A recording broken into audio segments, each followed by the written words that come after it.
2020 is coming to an end, and it's been quite a year. At the end of every year, there are things I do to stay on top of my money. Let's just call it financial hygiene, a checklist of tasks each one of us should go through. Let's dive deeper.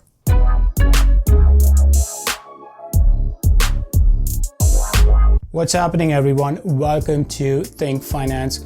Happy holidays to you all. My name is Raj, and on this channel, I talk about personal finance, investment ideas, money management tips, and everything money. It's been a crazy year, and it's finally coming to an end.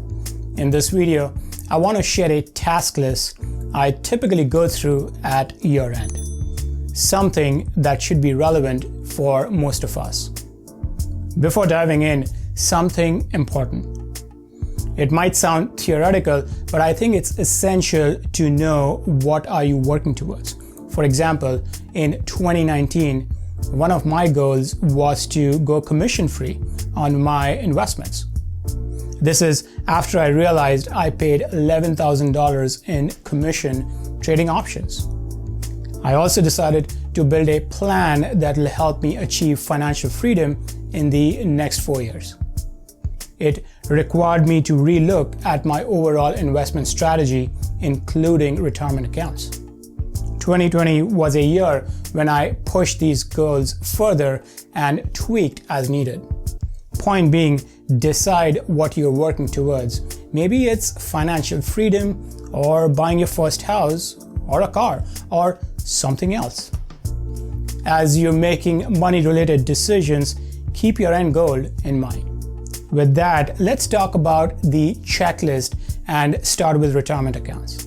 It's important to make sure you're on track. For 401k, it might be late to make any additional contribution for the year. However, start planning for 2021. Any 401k changes need to be made in December for it to go effect in January. Questions like, has my employer match changed? How much should I contribute, or should I maximize my contribution?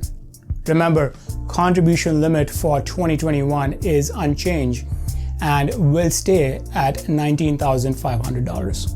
I don't agree with the notion out there that you should maximize your 401k contribution, assuming your company only offers traditional 401k. You want to contribute just enough to maximize employer match. Now, if your company offers Roth 401k, like mine does, maximize it, since Roth means tax-free gains. Finally, understand where your contribution is getting invested.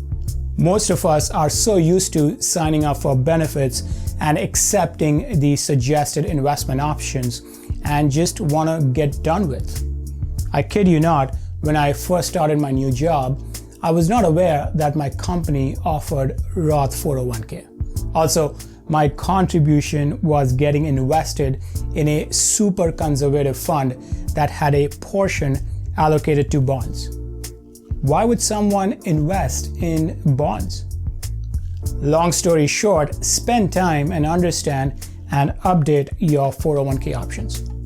From an IRA perspective, you still have time to contribute until April 15th, 2021. If you do IRA conversion from traditional to Roth, make sure there's nothing remaining in traditional IRA and everything is converted before year end. If not, you will have to deal with the complicated pro rata rule, and that is not fun. More on 401k and IRA in these videos. Continuing on the theme of investments, let's talk about your taxable stock portfolio account. This year has been mixed. Some saw losses while others saw massive gains if they stuck with their investments. If you made gains by selling, this is called realized gains, or capital gains, you will owe taxes. You can reduce your capital gains by selling some of your losing positions.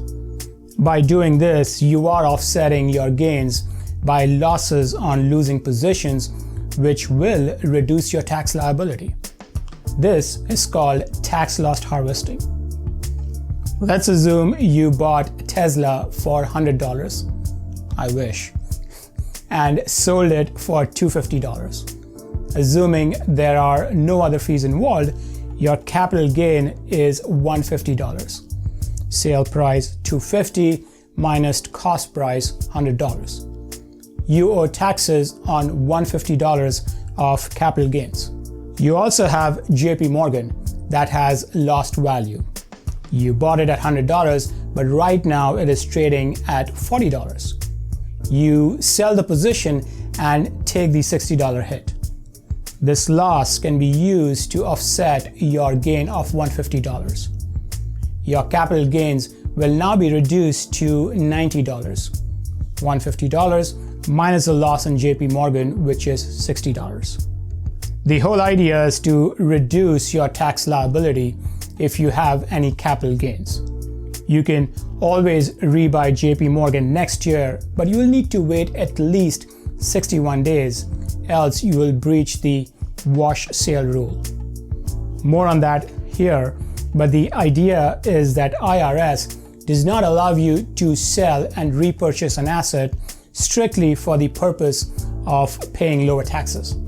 If you do that, you cannot offset your gains with losses. Okay, moving on. Few other things to note. If you are net negative for the year, you can only deduct $3,000 of capital losses. The rest gets carried over to next year's tax return. Then there is rebalancing of your portfolio. I don't think this is a year-end activity, but more of a as-needed activity. You want to rebalance when your portfolio deviates from your overall strategy and investment allocation. For example, I invest in leverage ETFs for the long term and rebalance as and when they hit a certain allocation threshold. Couple of things to note on rebalancing. Number one, it is a taxable event. Number two, you want to be careful what you're selling. If you sell an asset that was held less than a year, it is considered short-term and you will be paying more taxes. Okay, next, let's talk about what I call checks and balances. At the end of the year, I like to go through all the transactions that were charged on my checking account and my credit cards. Why? My wife is a teacher. I'm a landlord and I also have a few other side gigs that keep me busy.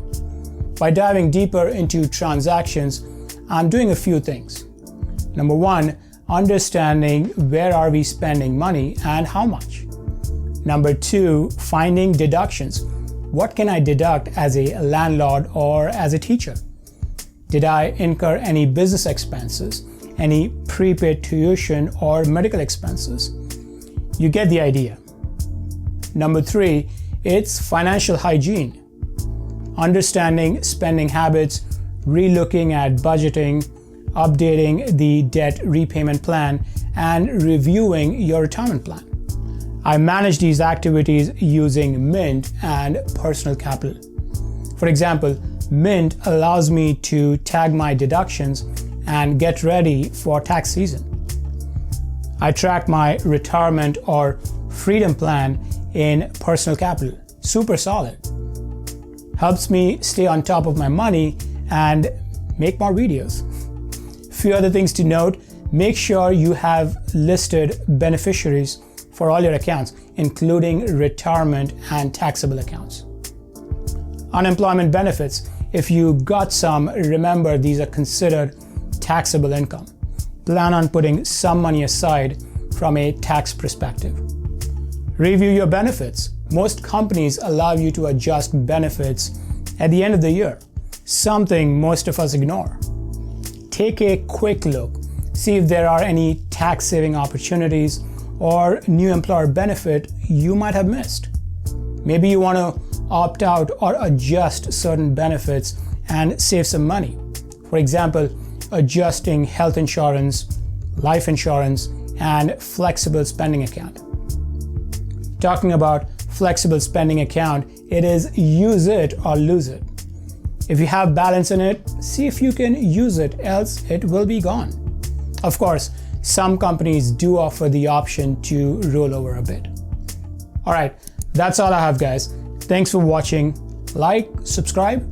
Until next time, peace.